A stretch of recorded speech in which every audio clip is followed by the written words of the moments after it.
Hey everyone, I'm Neeber and welcome to Across the Table, a board game gateway review series where we take you through some of the games we think deserve your attention and your precious play hours. On this episode, we're taking a look at the team-based word guessing game, Decrypto. Now, I know what some of you might be thinking. Neeber, this game came out 7 years ago in 2018. Why are you reviewing it now? You know what? That's a really good question. And frankly, we feel like there is a whole Dragon's Tomb worth of games out there that require more spotlight, more attention, and more decrypting. It's easy to get caught up in the cult of the new or the list that is hot. But let's be honest, 99% of us don't have an infinite budget, or we don't have endless amounts of playtime to play every game that comes out and really deep dive and play them all to see what they're truly all about. Although if this reviewer gig goes full time, you can bet your sweet bippy that's exactly what I'd be doing. So going back and looking at this variable smorgasbord of games is important to those of us that are looking for the best bang for buck. So why Decrypto specifically? Well, I can tell you that finding a game that plays at more than 5 and that is always engaging from start to finish, that is a rare gem. And when you find something that comes in as portable as package as you can see here in front of me, well, that's a game that I think deserves much more attention and spotlight than it has ever gotten before. So let's have a look at what makes this game tick, and let's see if we can crack the enigma that is Decrypto.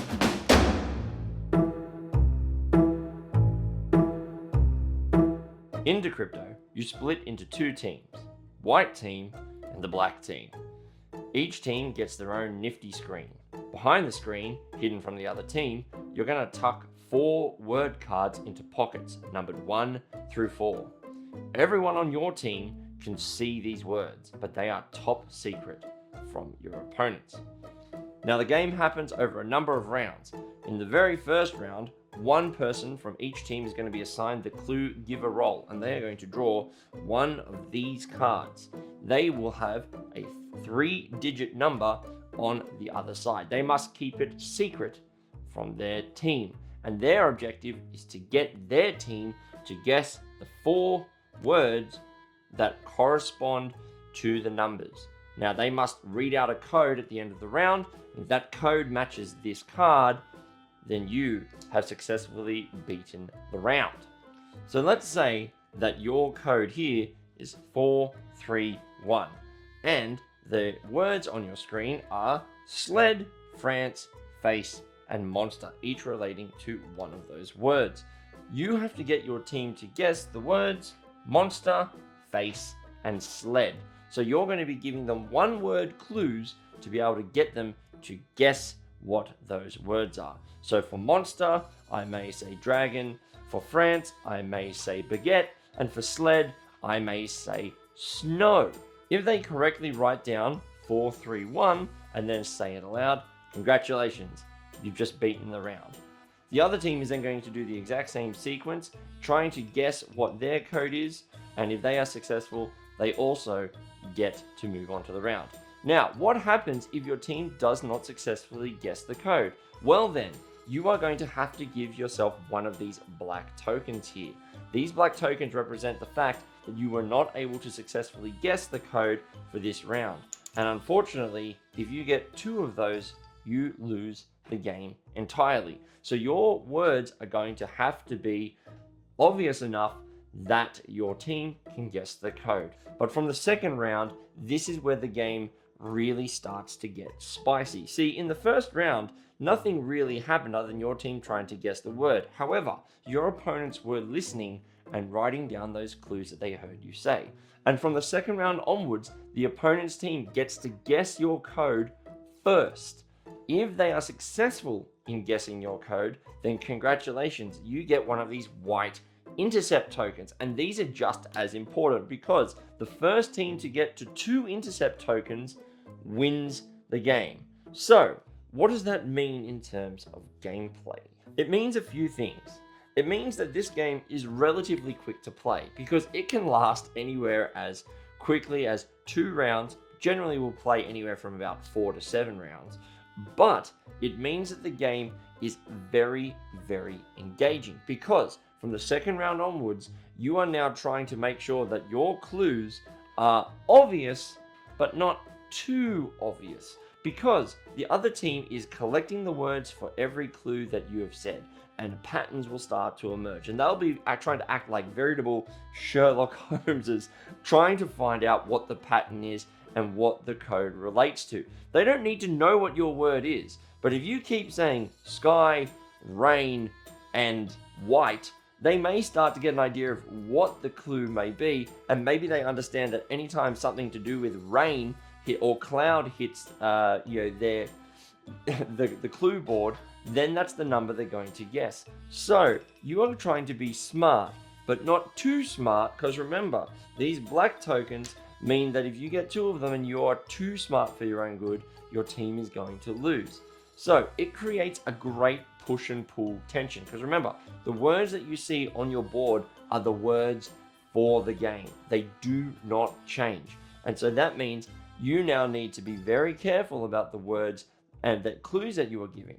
Now, every round, the clue giver changes. So you'll never have the same clue giver until everyone has had a chance of giving out those clues.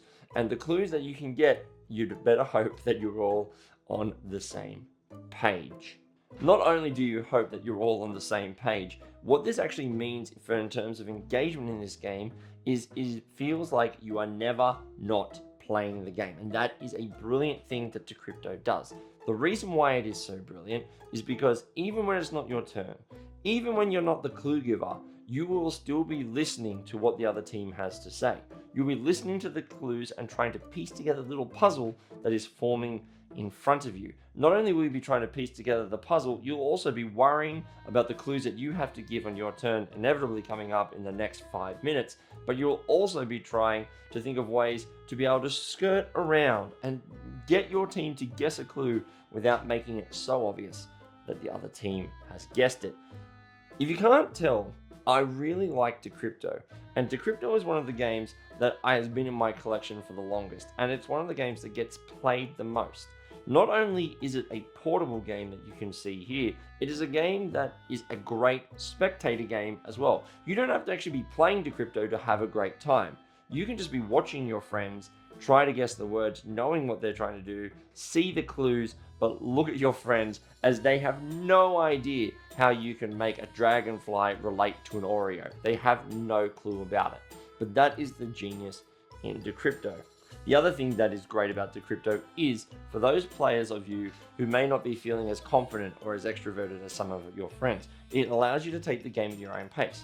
Don't want to be the clue giver? That's fine. Sit back and just be the one who writes the words down and gets to have a chance to see what is going on.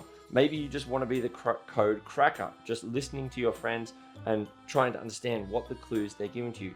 That's fine as well. This game gives you the chance to do all of that. It also gives you a chance to create a couple of hilarious memories. The game itself, at its core, allows you to feel smart and dumb at the exact same time, but never in a cruel way. Now, I've been gushing about this game, so let's get on to what I have a little bit of gripes with this game. It's not all sunshine and roses, mostly, but let's get into the dislikes. So the first thing that I do dislike is the rulebook of this game. It is a little bit obtuse for what it is trying to do. I've had much more success doing a rolling teach of this game rather than trying to teach from the rulebook or letting other players have the rulebook instead. It does lead itself into being a little bit obtuse, a little bit all over the shop, and it could be tightened down into a lot tighter of a package. However, in saying that, once we start playing the game and we know how to play, you'll never look at the rulebook again. Another little gripe that I've had is the fact that I have actually had some of these components, as I have taken them with me, were broken. I'm very lucky that I have access to a 3D printer, so I was able to 3D print some new little feet, but all the feet on my cardboard stands here broke, and also the amount of game pads that they come with, we've now completely run out. I'd love to see a laminated sheet or some variant. You can find the files on Board Game Geek, but that really shouldn't be the case with a game such as Decrypto. So those are really the only two minor gripes that I have with this game. The third and final one really is group dependent. I don't really call it a gripe of this game, but something that can happen with games of these sorts, which is this game is open to quarterbacking, or having someone who takes charge of a group and they are the one who tends to not let other players get into it. In my experience, I do find that one person will take charge of the admin of the game, writing all the words and looking at it, but everyone else will be able to throw their 2 cents in and will be able to get their opinion heard. It's up to you as the person who's running the group or looking at the game to make sure that if that starts to occur, maybe just tell people, give them a chance to crack the code. You'll be surprised how smart some people are. Anyway, that is all I happen to really dislike about the game, which is not much. However, we still have the opening question that I posed at the beginning of this review, which is Decrypto still worth it 7 years later?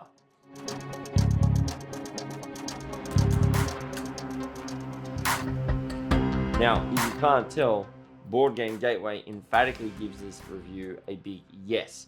It is still worth your time, effort, and money 7 years later. And we think that this is something that a lot of people really need to start having a look into. Given where we are here in 2025 with the uncertainty of board game prices and the uncertainty of new games coming up, we really truly think that there is a wealth of board gaming that a lot of people have not had the chance to look at yet. So if you're looking for a game that's complex but not complicated, respects your intelligence, is engaging from start to finish, and can keep a party entertained all night long, then Decrypto really needs to be on your radar, even now. It is an absolute double thumbs up from all of us here at the Board Game Gateway, and that is my review of Decrypto.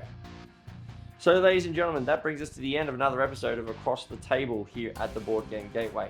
My name is Neeber, and I'd like to thank you very much for joining us for another review. If you enjoyed what you were listening to, please make sure that you hit the like and subscribe button down below. We are on a push to get to 1,000 subscribers by the end of 2025, and your support means the world. Do you agree or do you disagree with me? I'd love to hear your comments down in the comment section down below, and we'd love it for you to share this with a friend of yours. Have you played Decrypto? And if you have a story, I'd love to hear about that as well. But until the next video, ladies and gentlemen, thank you so much for joining me, and I look forward to seeing you across the table next time. Goodbye.